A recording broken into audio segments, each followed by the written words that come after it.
اور کافر انسان کہتا ہے کہ جب میں مر جاؤں گا تو کیا زندہ کر کے نکالا جاؤں گا؟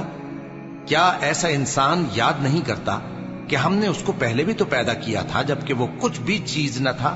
سو تمہارے پروردگار کی قسم ہم ان کو جمع کریں گے اور شیطانوں کو بھی، پھر ان سب کو جہنم کے گرد حاضر کریں گے اور وہ گھٹنوں پر گرے ہوئے ہوں گے۔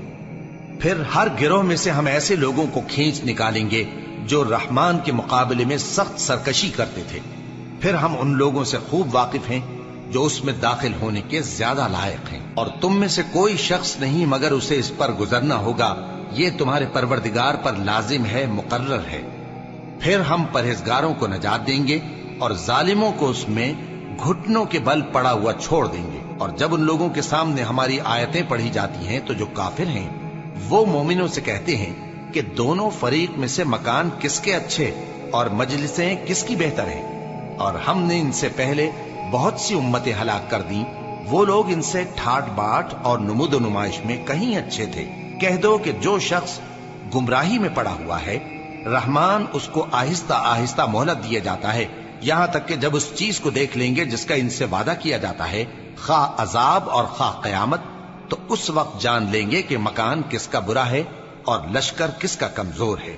اور جو لوگ ہدایت یاب ہیں اللہ ان کو زیادہ ہدایت دیتا ہے، اور نیکیاں جو باقی رہنے والی ہیں وہ تمہارے پروردگار کے ہاں صلے کے لحاظ سے خوب اور انجام کے اعتبار سے بہتر ہیں۔ بھلا تم نے اس شخص کو دیکھا جس نے ہماری آیتوں سے کفر کیا اور کہنے لگا کہ اگر میں ازسر نو زندہ ہوا بھی تو یہی مال اور اولاد مجھے وہاں ملے گا؟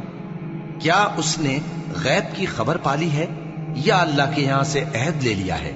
ہرگز نہیں، یہ جو کچھ کہتا ہے ہم اس کو لکھتے جاتے اور اس کے لیے آہستہ آہستہ عذاب بڑھاتے جاتے ہیں، اور جو چیزیں یہ بتاتا ہے ان کے ہم وارث ہوں گے، اور یہ اکیلا ہمارے سامنے آئے گا۔ اور ان لوگوں نے اللہ کے سوا اور معبود بنا لیے ہیں تاکہ وہ ان کے لیے موجب عزت ہوں، ہرگز نہیں، وہ معبود ان کی پرستش سے انکار کریں گے اور ان کے دشمن و مخالف ہوں گے۔ کیا تم نے نہیں دیکھا کہ ہم نے شیطانوں کو کافروں پر چھوڑ رکھا ہے کہ وہ ان کو خوب اکساتے رہتے ہیں؟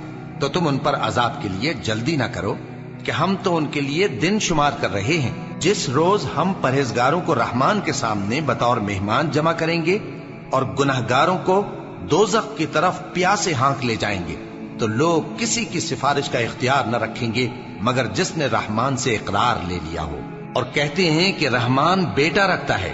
ایسا کہنے والوں، یہ تو تم بری بات زبان پر لاتے ہو۔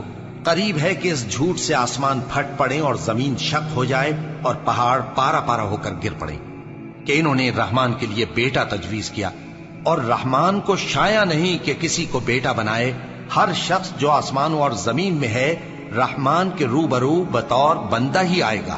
اس نے ان سب کو اپنے علم سے گھیر رکھا اور ایک ایک کو شمار کر رکھا ہے، اور یہ سب قیامت کے دن اس کے سامنے اکیلے اکیلے حاضر ہوں گے۔ اور جو لوگ ایمان لائے اور عمل نیک کیے رحمان ان کی محبت مخلوقات کے دل میں پیدا کر دے گا۔ اے پیغمبر صلی اللہ علیہ وآلہ وسلم، ہم نے یہ قرآن تمہاری زبان میں آسان بنا کر نازل کیا ہے تاکہ تم اس سے پرہیزگاروں کو خوشخبری پہنچا دو اور جھگڑالوؤں کو ڈر سنا دو، اور ہم نے ان سے پہلے بہت سے گروہوں کو ہلاک کر دیا ہے۔ بھلا تم ان میں سے کسی کو دیکھتے ہو یا کہیں ان کی بھنک سنتے ہو؟